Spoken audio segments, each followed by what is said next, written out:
Hello, today I'm going to be doing my fifth album review, which is On an Island by David Gilmour, released in 2006. His third solo album, his first in 22 years, I think. I think his second, About Face, came out in 1984 or 1985. One of those, I think it was one of those 2 years. I haven't actually listened to About Face. I don't own it. I've heard one or two of the songs and it just seems a wee bit too pop for me, and that's the only reason. I'm sure it's a decent album. I've heard there's three other ones, and today we're going to talk about On an Island, and I'm starting with a David Gilmour solo album instead of a Pink Floyd album. You know, I'll definitely do the Dark Side of the Moon at some point. I just don't want to be too predictable. I don't want to do all the classics that everybody thinks about when they think of prog first. You know, that's why I did Relayer instead of Close to the Edge. You know, that's why I did The Final Frontier by Iron Maiden instead of one of their more classic albums. You know, same goes for the other albums I did. Moving Pictures, I maybe should have done one like A Farewell to Kings or Hemispheres, but I'm happy I did that. And I've got these stolen moments, obviously. But this is my fifth album review, and this is his highest rated solo album, David Gilmour. On an Island is very popular amongst David Gilmour fans, and it's my personal favourite out of the three solo albums of his that I've heard. And if I listen to About Face, I really don't think that would change my mind on the thing. I think almost guarantee that if I was to listen to About Face, it would probably be my least favourite of his albums. It's only a single vinyl. I've got on vinyl, obviously. Really nice material. It feels really nice if anyone has it on vinyl. It doesn't just feel like paper or cardboard. It has a really nice feel to it. One side of vinyl. Well, one LP. 5 songs on each side, which one can't help but make comparisons, or at least notice similarities between this and The Dark Side of the Moon. You know, both albums are about 45 minutes long. Both have 5 songs on each side. Both are really chill out albums. And both flow really well. And I think that's one of the best things about this album, is how well it flows musically. Really nice artwork on the vinyl on the inside. Comes with a big poster as well. I like that. I've got the CD as well. One thing I like is that a lot of the drawings are pictures, but they've sort of added bits to them. And it's got a cool cover as well. It's just David Gilmour. Just probably see better on the vinyl. Just sitting on a wee island, I guess, looking at the birds, which totally sums up the album you're gonna get. It's quite a slow album.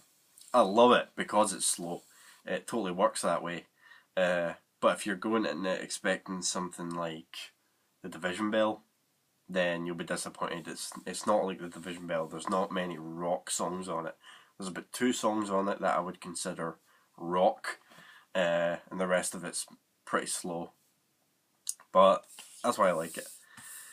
The song starts off with Castell Horizon. Castell Horizon, I think that's correct pronunciation, which is, of course, an instrumental. All David Gilmour albums need to start with an instrumental. You know, I don't know if About Face did, but the 3 other solo albums did, and the 3 Gilmour-led Pink Floyd albums all started with a solo, with an instrumental.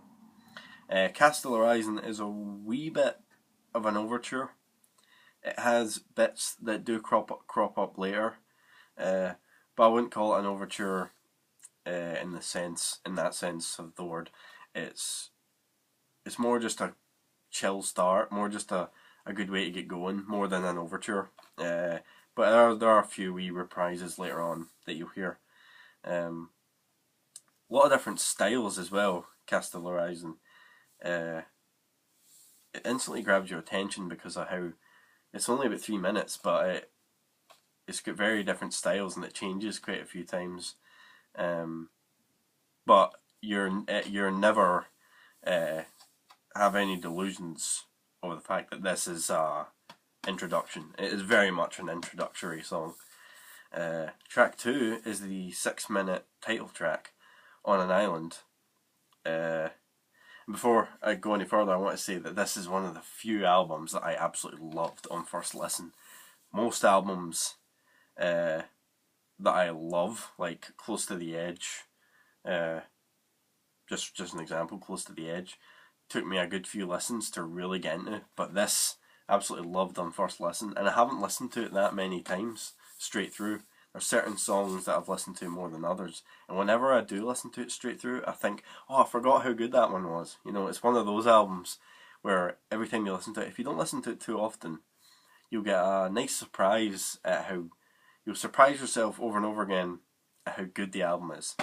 But anyway, the title track, On an Island, is very, very chill, and I'm going to say that word a lot.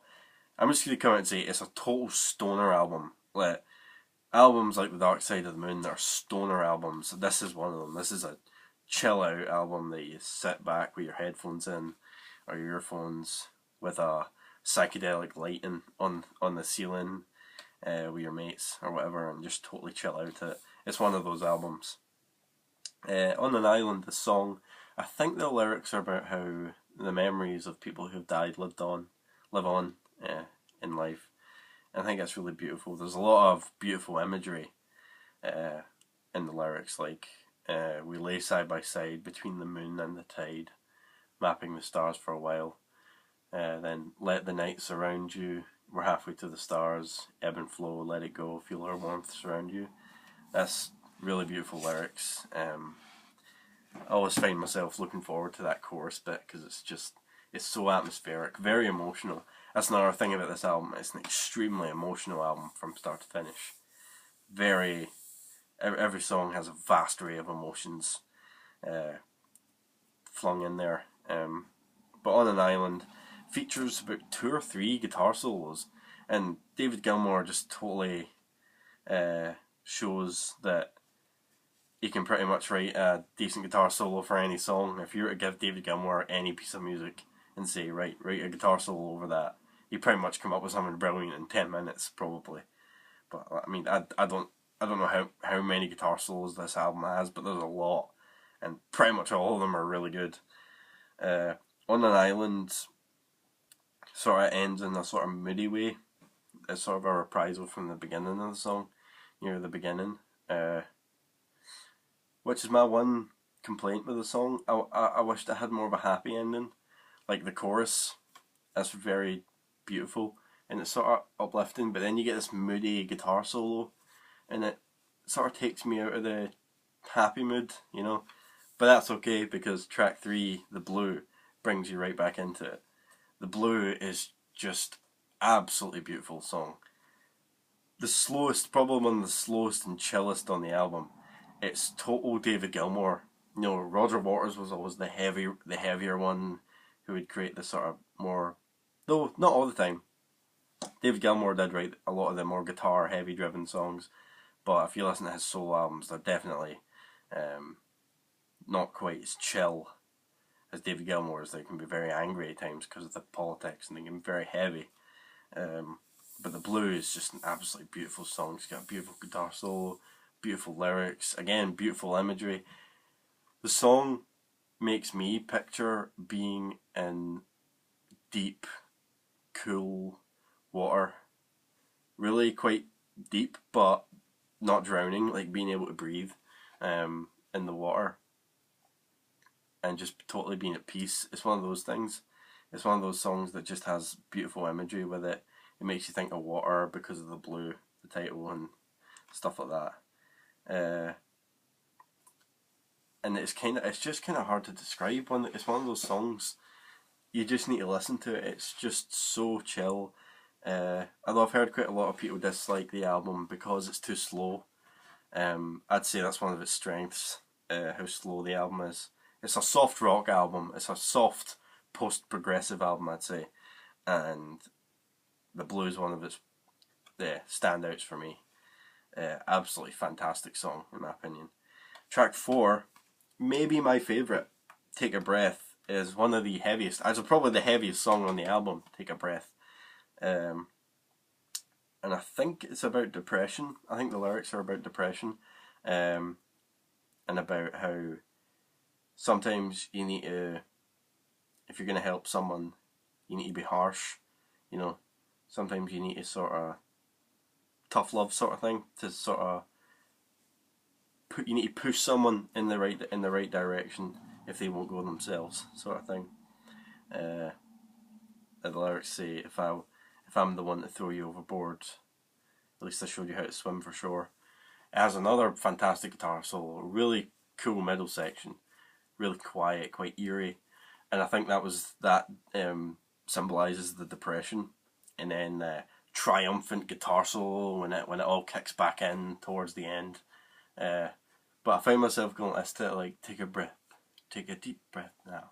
It's one of those songs because of the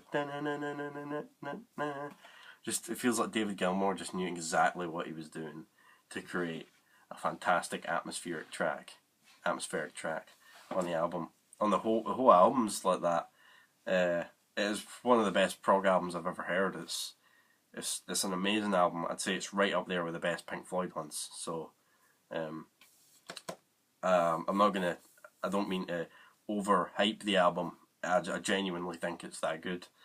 And Take a Breath might be my favourite.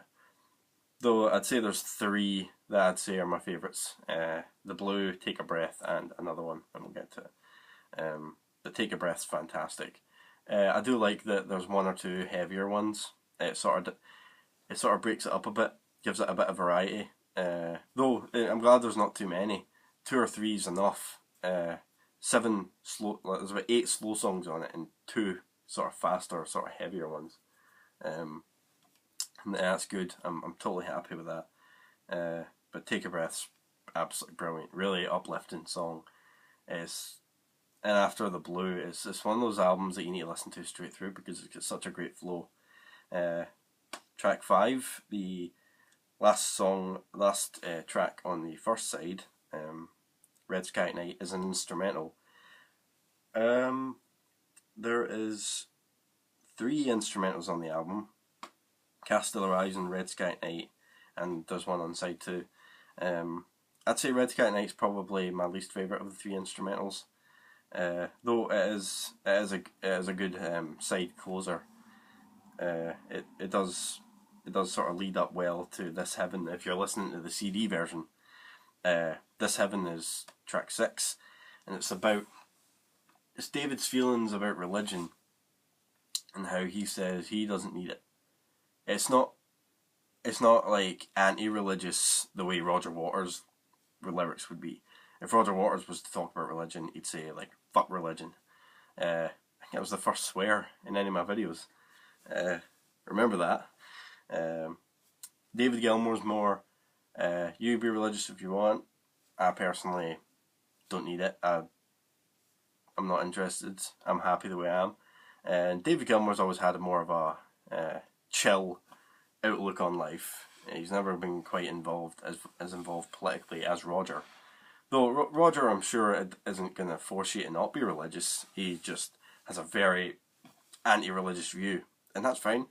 But David Gilmour is just basically saying, you be religious if you want. I'm just happy the way I am. And he says this heaven. He's referring to earth as heaven. He's saying earth's beautiful enough, that everything that I need in life is here. It's sort of, I don't mean to get sort of philosophical or talk about or go on a tangent, but I can kind of see where he's coming from. I'm not a religious person. I'd say I'm quite anti-religious as well. I have no problem with people believing in God, but I am anti-religious. And I personally think you can believe in God and be anti-religious. Like, you can believe in God and that's it.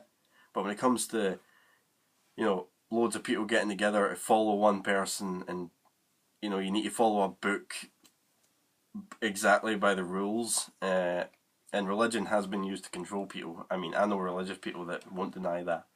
So I think you can be I think you can believe in God and be anti-religious at the same time.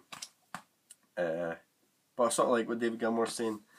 That like he's maybe saying that some religious people, like, oh, life, Earth isn't that great, heaven's so much more beautiful when I get there. And David's sort of saying, you're sort of putting Earth down, Like, I personally don't think heaven exists. That's what David's saying. Earth's beautiful enough, and I think that's nice. Anyway, the music it's a bluesy feel to it, and when I said it's that the album has 2 heavy songs, Take a Breath's the only one that's really heavy. It's like this one's more upbeat than the really slow songs on the album, but it's not a heavy song. It's bluesy, it's acoustic. I don't think it has a guitar solo though. It might.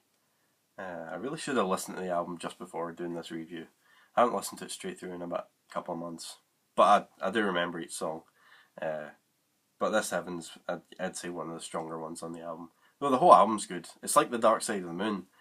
I'm not saying it's as good all around as The Dark Side of the Moon, but it's one of those albums that's brilliant from start to finish, like Clockwork Angels by Rush, or Close to the Edge by Yes. It's one of those albums.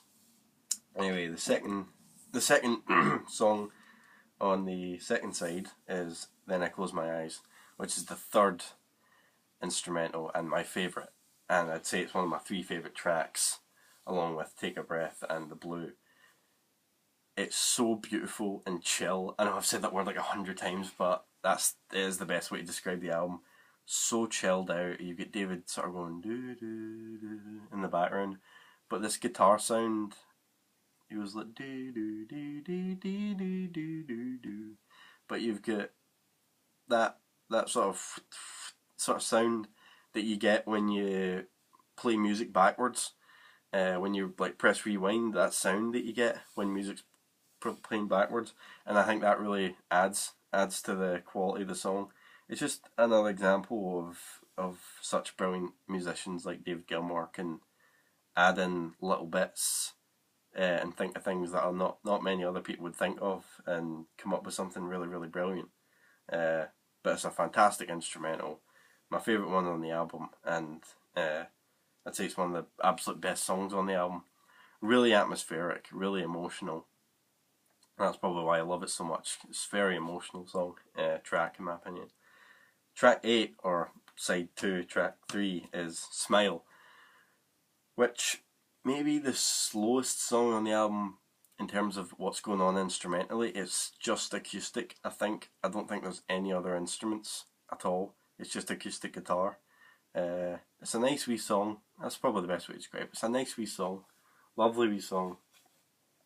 I'm not sure what the lyrics are about, but it adds this just warm feeling that the album gives off. It's just so much positive energy coming from the album. It's just such a very, very beautiful album, and songs like Smail and Then I Close My Eyes. It's like, I remember the first time I listened to the album, it's like song after song. It's like brilliant song after brilliant song, and you think, oh, there's got to be a mediocre one at some point, but no, it just doesn't. It just doesn't happen. And then A Pocket Full of Stones is one of my favourite ones lyrically. I think it describes someone who's blissfully unaware of life's problems, but is that such a bad thing, sort of way? But at the same time, he's not harming anybody, that sort of thing. I'm not 100% sure. That's sort of what I get from it. Maybe this idiot isn't so dumb after all, sort of thing. Very, very beautiful piano, and it's sung very well. Goes through a lot of different emotions as well. There's moody parts, there's uplifting parts. Really good song. And then Where We Start is the last song on the album, which isn't one of my absolute favourites on the album, but it does have a good end to it. It's I'm not sure what the lyrics are about, but it has a really nice feel to it, like every song on the album. I think it has a stronger end than the first side. I think Red Sky at Night is probably the weakest track on the album, in my opinion. Really, really beautiful song though. Where We Start. Every song on the album is beautiful. I don't I try not to use the same adjective over and over again, but beautiful, chill. Those are words that just describe the album from start to finish. It's a through listen. It's like The Dark Side of the Moon, and it is a total through listen. One of the albums you've got to listen to from start to finish. Just a summer album that is just so beautiful to listen to in a warm place, maybe on the beach, with pair of speakers, with a couple of mates, chill out and listen to it, or in your bedroom, with, like I said, some psychedelic lights going on, just totally chill out and listen to it. Really positive, beautiful album that I personally think is David Gilmour's solo masterpiece. Totally unique feeling that I get from the album that I don't get from every other album. Every album you get a different feeling when you listen to it, but this one's special. And I'm sure, and I know a lot of David Gilmour fans agree. It's a very special album, very beautiful, just brilliant. Really, if you haven't listened to it straight through, I'd suggest listening to it. If you appreciate chilled out, emotionally driven songs, with just simplistic but beautiful music going on, then this is the album for you. It's just brilliant. It really is. It's fantastic. One of the best prog albums ever, I'd say. Try to stay positive on the show. I don't want to be like Darren Locke, who's another YouTuber. He can be very negative at times, and I'm sure I will get negative at some point, but staying positive today on an island. Brilliant album, and I hope you enjoyed my review of it, and I hope you listen to the album again. If you haven't listened to it in a while, give it another listen, and I'm sure you can re-immerse yourself in the emotions and the feeling of the album, and you'll remember why you love it so much if you haven't listened to it in a long time.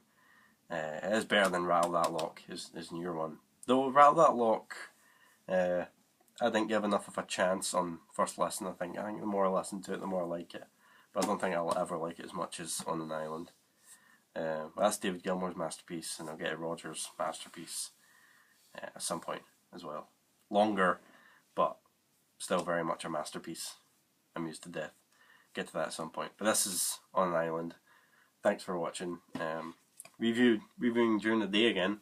I'm usually doing it at night. But anyway, I'm waffling. The video's gone on too long. Thanks for watching, and I hope you enjoyed. And if anyone, I've noticed a few comments. My videos are starting to get 1 or 2 comments now. Yay! Any suggestions for the next review? I'm thinking about maybe doing a Van der Graaf generator one. But there's a couple I've got in mind for December. But anyway, this was On an Island. Brilliant album, David Gilmour. Had to get a Pink Floyd one in there at some point. I do count it as a Pink Floyd album. I count Roger Waters and David Gilmour and Richard Wright's solo albums as Pink Floyd albums. So in my CD collection, they're all in amongst each other, and this is in amongst the Pink Floyd vinyls as well. But anyway, that's enough. Thanks for watching.